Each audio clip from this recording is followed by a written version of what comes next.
মুগ্ধ যখন মাথায় গুলিবিদ্ধ হয়ে লুটিয়ে পড়ছিল ঠিক সেই তখন তার বন্ধুরা শতচেষ্টা করেও সঙ্গে সঙ্গে তাকে হাসপাতালে নিতে পারেননি। মুগ্ধকে যখন উত্তরার ক্রিসেন্ট হাসপাতালের ইমার্জেন্সিতে নিয়ে যাওয়া হয় চিকিৎসকরা তাকে মৃত ঘোষণা করেন।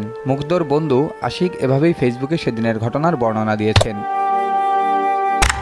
পড়াশোনার পাশাপাশি ফ্রিল্যান্সিংয়ের মাধ্যমে নিজের খরচ চালাতেন মুগ্ধ। ফ্রিল্যান্সার হিসেবে মুগ্ধ ছিলেন সফল উদ্যোক্তা। ফাইবার নামক অনলাইন মার্কেটপ্লেসে হাজারের বেশি প্রজেক্ট শেষ করেছেন 5 স্টার রেটিং নিয়ে।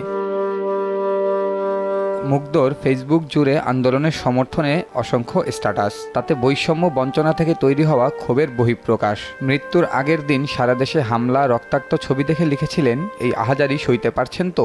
মৃত্যুর মাত্র 15 মিনিট আগে ধারণ করা ভিডিওতে দেখা যায় ধোঁয়ায় আচ্ছন্ন সড়কে ছোটাছুটি করছেন শিক্ষার্থীরা।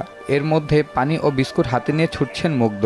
ছাত্রদের ডেকে ডেকে বলছেন, পানি লাগবে কারো, পানি।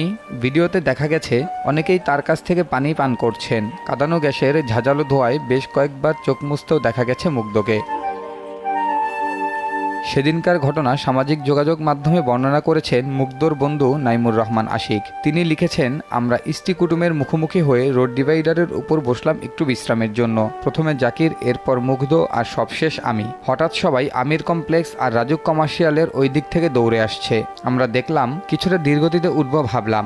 2-3 সেকেন্ড পর মুগ্ধর পায়ের উপর হাত রেখে বললাম, চল দৌড় দেই। আমার বন্ধু শেষবারের মতো আমাকে বলল চল। জাকির উঠে দৌড় দিল আগে, তারপর আমিও উঠে দৌড় দিলাম। 3-4 কদম যাওয়ার পর আমার সামনেই জাকিরকে দেখছি দৌড়াচ্ছে, কিন্তু আমার পাশে মুগ্ধ নেই। থেমে গেলাম। পেছন ঘুরে তাকাতেই দেখি আমার বন্ধু ওই বসা অবস্থা থেকেই মাটিতে পড়ে আছে। চোখ দুটো বড় বড় করে আমার দিকে তাকিয়ে আছে। হাতে সেই অবশিষ্ট বিস্কুট আর পানির বোতলের পলিথিন। কপালে গুলির চিহ্ন স্পষ্ট।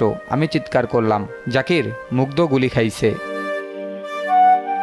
ছাত্র আন্দোলনে শিবির ও ছাত্রদল ঢুকেছে এমন স্ট্যাটাসের পর দিনই মুগ্ধ কেন মারা গেল তা নিয়ে সামাজিক যোগাযোগ মাধ্যমে প্রশ্ন তুলেছেন তথ্য ও সম্প্রচার প্রতিমন্ত্রী মোহাম্মদ এ আরাফাত। তিনি স্ট্যাটাসে লিখেছেন, মীর মুগ্ধ, এই ছেলেটি আন্দোলনে শিবির ও ছাত্রদল ঢুকেছে বলে স্ট্যাটাস দেওয়ার পর দিনই কেন মারা গেল? তাকে কে মেরেছে, কেন মেরেছে আমরা আন্দাজ করতে পারি। বিচার বিভাগীয় তদন্তের পর সবই বের হয়ে আসবে। মুগ্ধর যমজ ভাই মীর মাহবুবুর রহমান স্নিগ্ধ সামাজিক যোগাযোগ মাধ্যমে লিখেছেন, আমার ভাই রাজনীতির বিপক্ষে, তবে সে মানুষের অধিকারের পক্ষে ছিল। এমনকি যখন সে গুলিবিদ্ধ হয় তখনও তার হাতে ছিল ওয়াটার কেস। সে আসলেই একটি রত্ন ছিল। আমাদের 3 ভাইয়ের মধ্যে মুগ্ধই মায়ের সবচেয়ে বেশি যত্ন নিত। যখন যা প্রয়োজন হতো সবকিছু করত।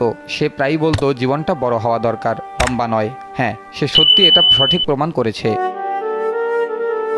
বিবিসিকে মুগ্ধর বড় ভাই দীপ্ত জানান, 18 জুলাই সকালে তারা সপরিবারে কক্সবাজারে গিয়েছিলেন, কিন্তু মুগ্ধ ও তার যমজ ভাই স্নিগ্ধ কক্সবাজারে যাননি। ভ্রমণ পিপাসু মুগ্ধ চেয়েছিল তারা বন্ধুরা মিলে 20 জুলাই সুনামগঞ্জের টাঙ্গুয়ার হাওরে ঘুরতে যাবেন।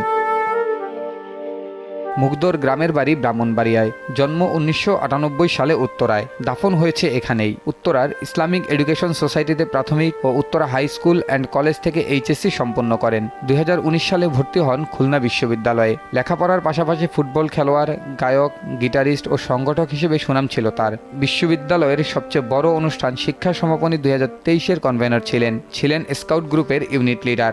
শ্রেষ্ঠ সংগঠক হিসেবে বাংলাদেশ স্কাউট থেকে ন্যাশনাল সার্ভিস অ্যাওয়ার্ডও পেয়েছিলেন। ফেসবুক আইডিতে নিজের বায়োতে লিখেছিলেন, knowing when to leave is important.